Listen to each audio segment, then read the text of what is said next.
अस्सलाम वालेकुम, मैं उसामा जाहिद और आप वॉइस न्यूज़ देख रहे हैं। इस वक्त मैं ज़मान पार्क में मौजूद हूँ। पाकिस्तान तहरीक इंसाफ की जानिब से रैली कैंसिल कर दी गई है, लेकिन इसके बावजूद बड़े जो तादाद में कारकुन इस वक्त ज़मान पार्क में मौजूद हैं।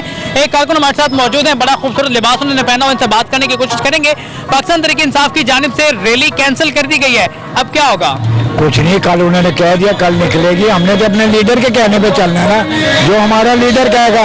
उन्हें कहा रैली हम आ गए, उन्हें कहा नहीं आज कल हम फिर कल भी आ जाएंगे, हम आते रहेंगे चाहे 100 साल हमें आना पड़े। मैं तो रोज आ रहा हूँ।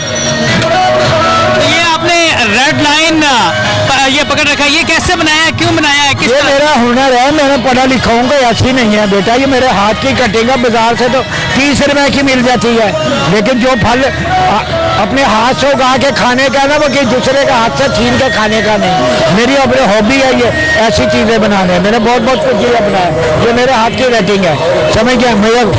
मेरा समझो मेहनत ज़ाया है नहीं हुई। अच्छा, रैली जो है वो कैंसिल कर दी गई है, बाहर पुलिस की और रेंजर की भारी नफरी तैनात है। कल अगर फिर रास्ते ब्लॉक कर दिए गए तो क्या करेंगे? निकलेंगे, लो हमारा लीडर कहेगा हम करेंगे, निकलेंगे। लीडर के लिए हमारी जान भी हाजिर है। एक ने दिया ना जिले शाह ने, एक रात पहले मेरे समय यहाँ बैठा हुआ कैंपों के पास बातें कर रहा था, तो वो ऐसे नहीं हजारों जिले शाह होंगे, है ना। ये हमें बहुत शुक्रिया। ये पाकिस्तान तहरीक इंसाफ के कारकुन मौजूद थे, उनका कहना था कि जिस तरह से जिले शाह ने अपनी जान दी है, उसी तरह मैं भी अपनी जान देने का इरादा रखता हूँ। इमरान खान के लिए मेरी जान भी हाजिर है जी।